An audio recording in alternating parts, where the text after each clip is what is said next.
En fait, j'ai décidé quelque chose. J'ai vu un post. Mais comment je suis trop impolie. Hello, hello, hello, hello, hello. Hello. De hello. Est-ce que vous pouvez voir mon aura, mon aura? Comment allez-vous? Comment ça va chez vous? Le chéri va bien? Les enfants vont bien si vous avez des enfants? Le neveu, la nièce vont bien? Dites-moi comment ça se passe chez vous? Ça se passe bien? Ok, c'est bien parce que c'est ça qu'on aime. Hein. Alors, en fait, j'ai vu un post sur Instagram où en fait il parlait de plusieurs façons en fait d'être healthy, donc d'être sain, d'être en bonne santé. Et donc, depuis, comme je ne sais pas si vous me suivez, mais si vous l'avez remarqué, je ne poste plus de photos de mes jus parce qu'en fait, mon mixeur, il m'a lâché. Voilà. Il m'a lâché il y a un peu plus d'1 mois. Donc, je mange autant de fruits que quand je faisais un jus de fruits. Mais du coup, je les mange crus, quoi, en fait. Et hier, j'ai vu un post sur Insta où, en fait, il parlait de, du coup, mettre des fruits dans une bouteille d'eau et laisser la bouteille d'eau... voilà. Et laisser la bouteille d'eau... voilà, il y a un mot particulier pour ça, je suis désolée. Laisser la bouteille d'eau incorporer les fruits et laisser les fruits incorporer l'eau. Enfin voilà, se mélanger et tout. Donc voilà, j'ai rajouté un peu de ça. J'ai mis un peu de vinaigre de cidre, un tout petit peu de vinaigre de cidre parce que le vinaigre de cidre c'est un super antioxydant. C'est un détergent naturel pour tout ce qui est système digestif. C'est-à-dire que si vous avez des brûlures d'estomac, si vous avez des remontées acides, moi c'est pas mon cas, mais j'ai eu une période où c'était mon cas. À l'âge de 21 ans, 22 ans, j'ai eu une période où c'était mon cas. Si vous avez...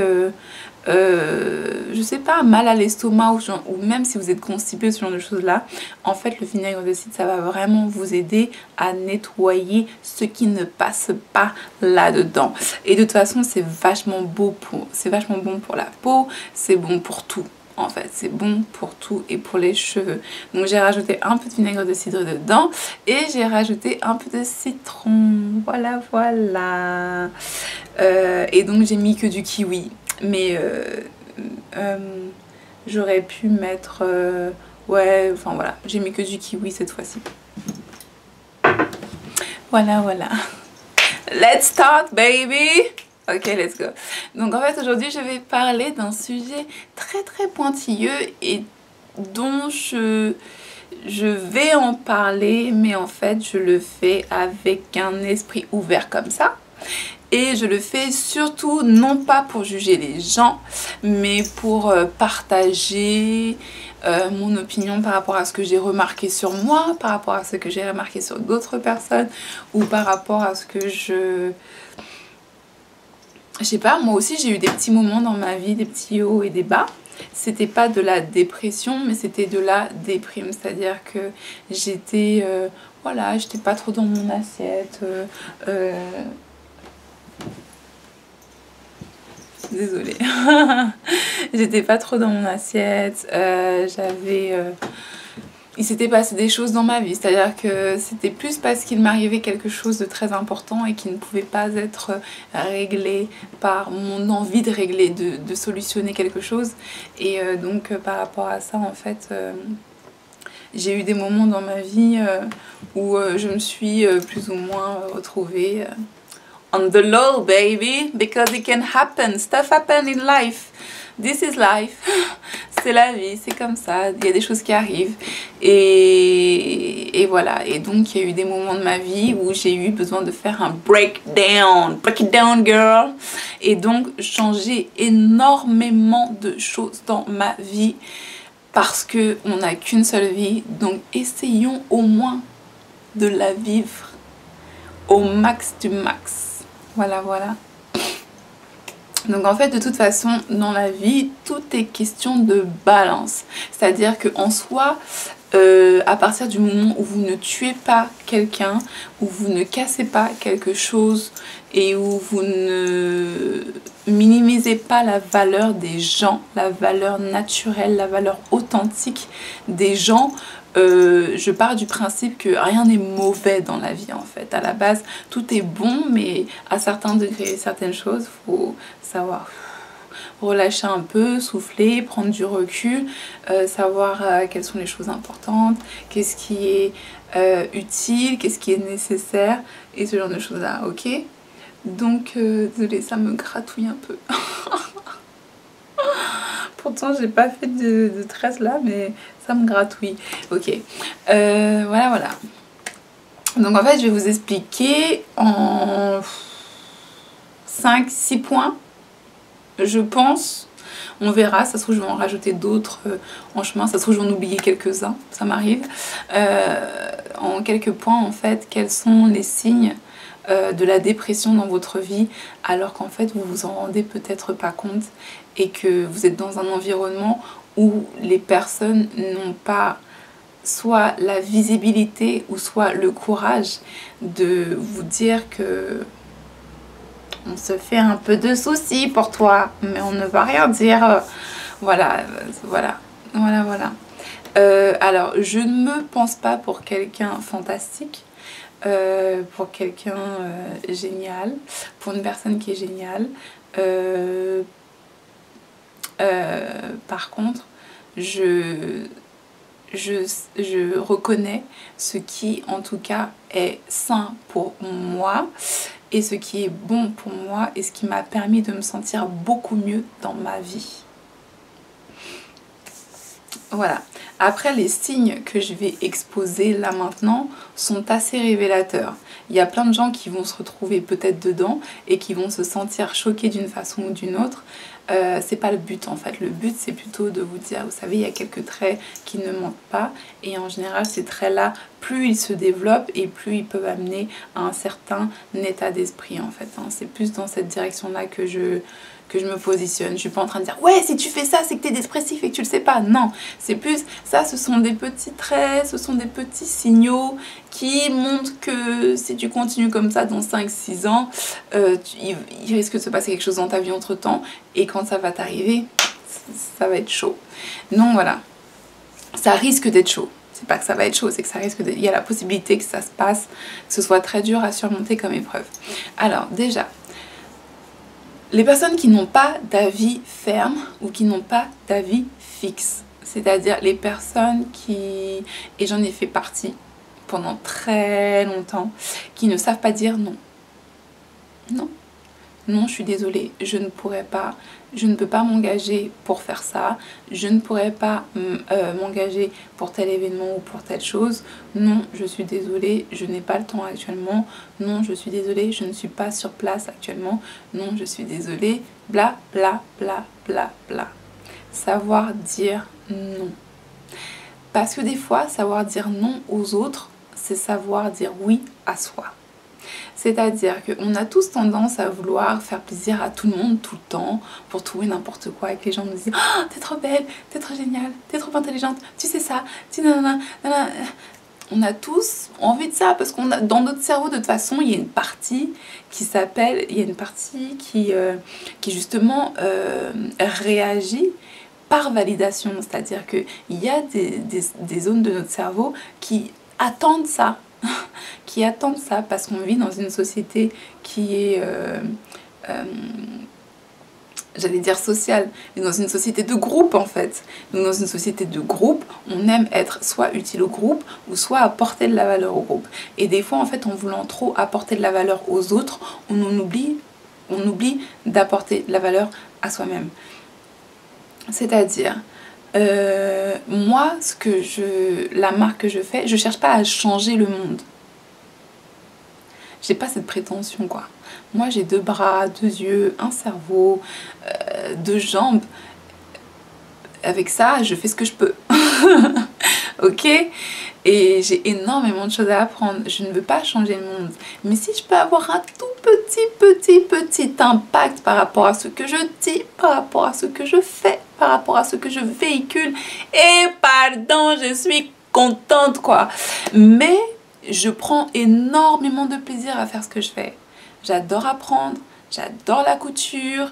Je suis une pipelette, pas tout le temps, je sais, j'écoute énormément les autres quand je suis avec eux, mais quand je fais YouTube, je parle beaucoup. Ou quand je suis avec certaines personnes, des fois, bah, je parle beaucoup. Mais en général, je suis quelqu'un qui écoute beaucoup les autres. Et j'adore faire des sites internet. Enfin, c'est pas que j'adore faire des sites internet, c'est que je suis quelqu'un de très créative. Et bientôt, il y aura une vidéo sur ma carrière professionnelle et vous allez comprendre en fait ce que j'ai vécu. Et il y a beaucoup de gens qui vont être choqués parce que je ne parle jamais ou très très rarement de mon passé. Bah, là, il y a des gens qui vont découvrir des choses. Je vous dis, restez en connexion parce que cette vidéo-là, ça va piquer. Vous allez être choqués par rapport à ce que je vais vous dire.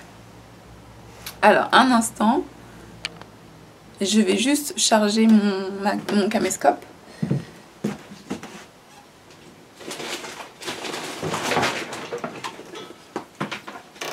Oui, en fait, j'ai décidé de faire des vidéos sans montage. Donc, c'est-à-dire que c'est comme un live, sauf que, en fait, je le fais à mes heures et sans vous frustrer de quelque chose. Et en plus, je vous laisse le temps de bien réfléchir. Si vous avez des questions ou des avis à donner ou quoi, je vous laisse le temps de bien réfléchir et voilà, de poser votre question dans les commentaires si vous avez des questions. N'hésitez pas à me suivre sur les réseaux sociaux. Voilà. Je mets de toute façon tout dans la description, hein, comme d'hab. Ok. Donc, qu'est-ce que je disais? Oui, alors la vidéo, elle arrive bientôt. Ok. En fait, aussi, je suis quelqu'un de très créative. Donc, tout ce qui a un trait de création, bah, je vais me noyer dedans quoi, c'est-à-dire je vais vraiment plonger et aller dans toute la profondeur du truc, recommencer 15 fois s'il faut, l'heure est passe, je m'en fous. En plus moi je suis une petite dormeuse, alors voilà, de toute façon ça j'en parlerai un peu plus tard. Donc voilà, je prends énormément de plaisir à faire ce que je fais et je n'ai pas une ambition de sauver le monde, mais c'est vrai que j'ai une vision qui demande 20 à 30 ans. Et ça, j'en suis consciente. Je suis pas dans une illumination, et je me prends pour le messie ou je ne sais pas quoi, ok? Donc voilà, donc c'est très important en fait d'avoir un avis ferme, d'avoir un avis fixe, de savoir exactement ce que vous voulez et de ne surtout pas laisser les autres empiéter votre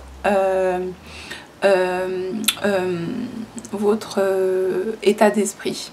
Alors quand je dis un état d'esprit, ce n'est pas des intérêts qui sont nocifs pour vous à long terme ou pas. C'est un état d'esprit où vraiment, par exemple, vous avez choisi la paix. Alors, restez avec des gens qui sont en paix.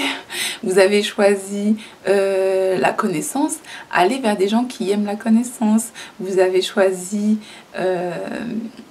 des choses bien particulières, gravitez autour des gens qui représentent ce que vous aimeriez faire et restez propre à ça en fait, et ne laissez pas les autres décider pour vous à votre place. C'est-à-dire que si vous avez envie de faire un certain métier, tenez-vous à ça, ne lâchez pas l'affaire et continuez.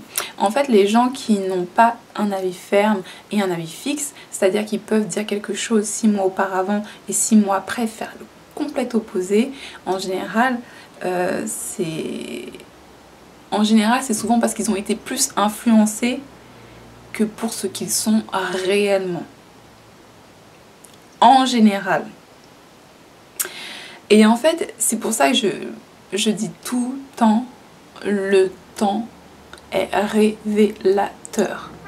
Pour savoir qui une personne est, retournez loin et écoutez ce qu'elle vous dit aujourd'hui. Bon, après moi j'ai changé, hein, il y a plein de trucs que j'ai changé, mais vous voyez qu'il y a le petit côté rebelle qui est toujours là, vous voyez qu'il y a le petit côté aventurière qui est toujours là, vous voyez qu'il y a le petit côté genre je fais ce que je veux qui est toujours là, il y a le côté très créatif qui est toujours là, il y a le côté si j'avais pu être une rappeuse qui est toujours là, il y a le côté, voilà, vous voyez ce que je veux dire? C'est-à-dire que même s'il m'est arrivé plein de choses dans ma vie et même si je suis passée par plein d'étapes dans ma vie, même si j'ai vécu plein de vies en une seule vie, à la fin de la journée, il y a quand même une ligne directive sur qui je suis et sur mes valeurs.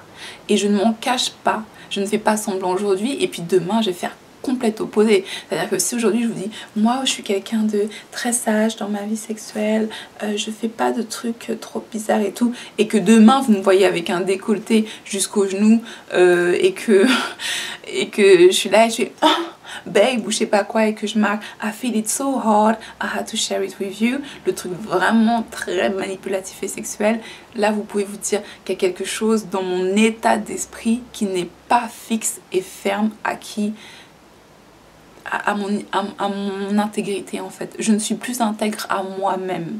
Je deviens même plus intègre dans les yeux des autres et de ceux qui pensent de moi que dans ce que moi je ressens au plus profond de moi.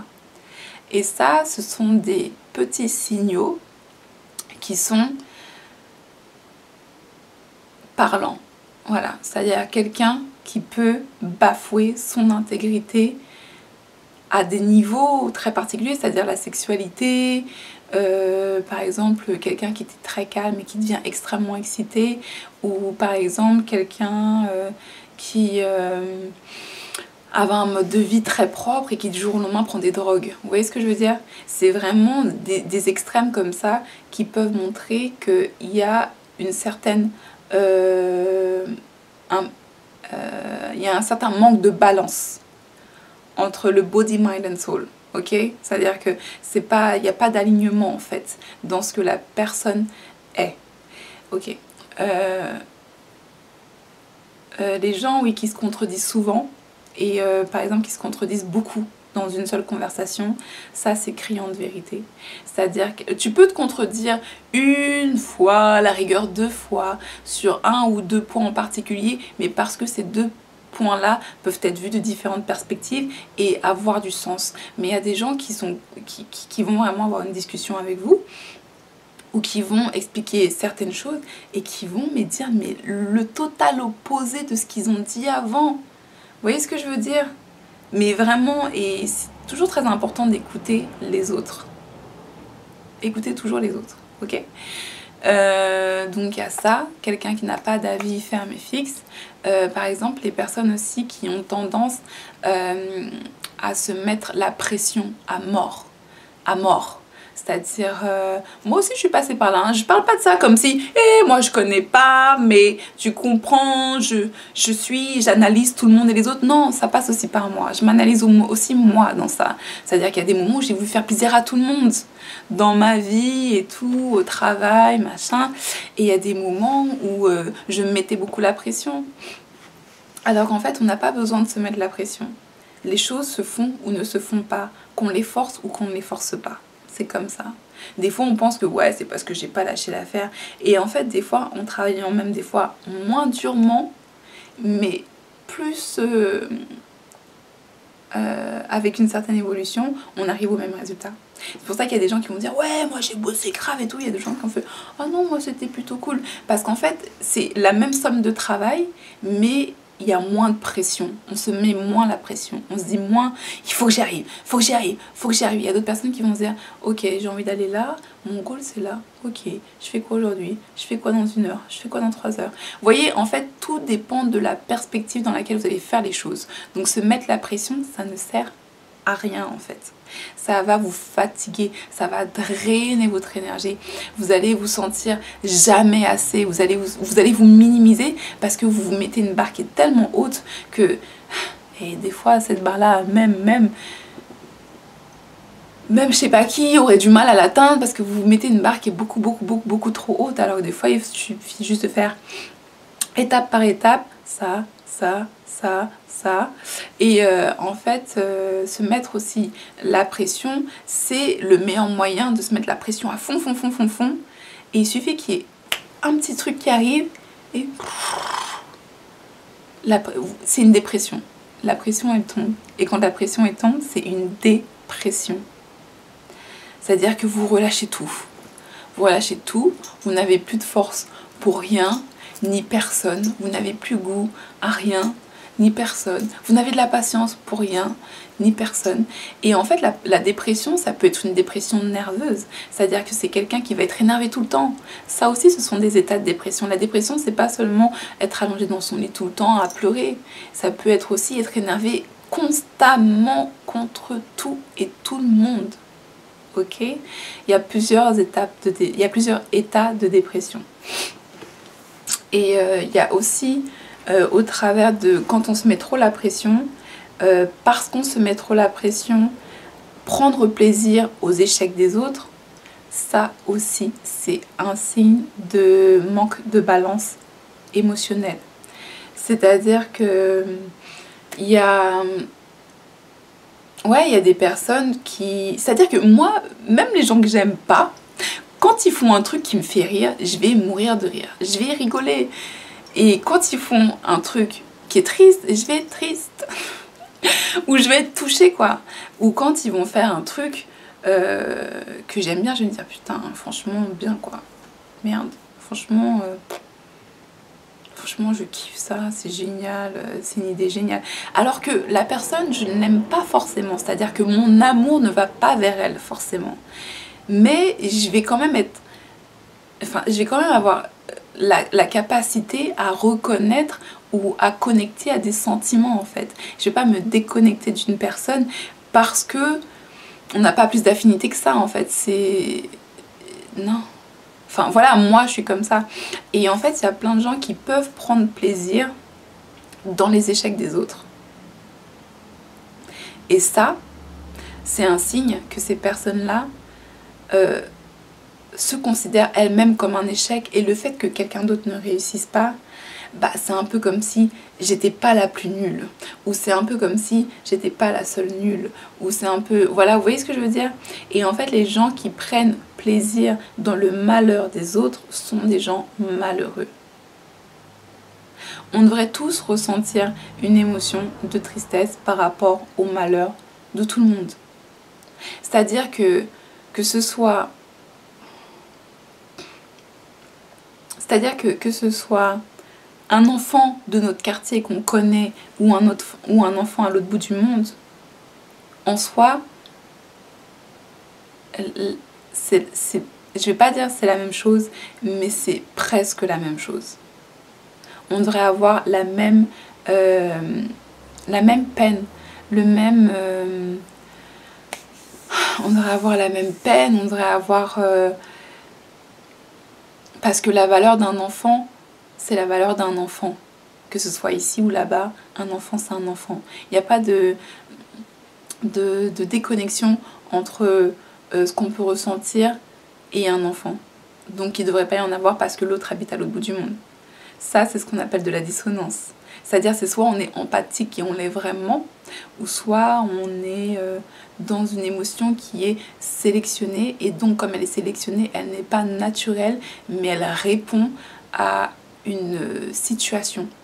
C'est-à-dire, parce que c'est quelqu'un de mon quartier et que tout le monde va être triste, ça va m'affecter aussi. Mais en soi, si c'était quelqu'un de l'autre bout du monde, oh, écoute, la misère du monde, non, c'est la même chose. Quelqu'un qui dort dans la rue à 60 000 km et quelqu'un qui dort dans la rue en bas de chez moi, c'est la même chose. Que je le vive au quotidien ou pas, il n'y a pas de différence à ça. Et des personnes qui sont seulement impactées par des choses parce que c'est en groupe et non pas parce que la chose est triste, c'est aussi un manque de dépendance affective qui peut lier à la dépression. Parce qu'en fait, la dépendance affective, c'est le fait de ne même plus savoir quelles sont les émotions que nous ressentons. Et c'est le fait aussi de vivre au travers des émotions des autres, tout le temps. Vous voyez ce que je veux dire? Et ça, c'est super nocif. Et moi, j'ai été... je suis empathique de nature, mais j'ai toujours essayé de me dire que ce que je pouvais ressentir pour quelqu'un ici n'est pas différent de ce que je peux ressentir pour quelqu'un qui est là-bas. Et c'est vrai que pour avoir... peut-être pour avoir ce genre de mentalité-là, il faut beaucoup voyager, je ne sais pas. Mais en tout cas, je ne sais pas si je suis claire sur ce que je dis en ce moment. Donc je vais passer à autre chose. Ok. J'ai soif. J'ai très soif.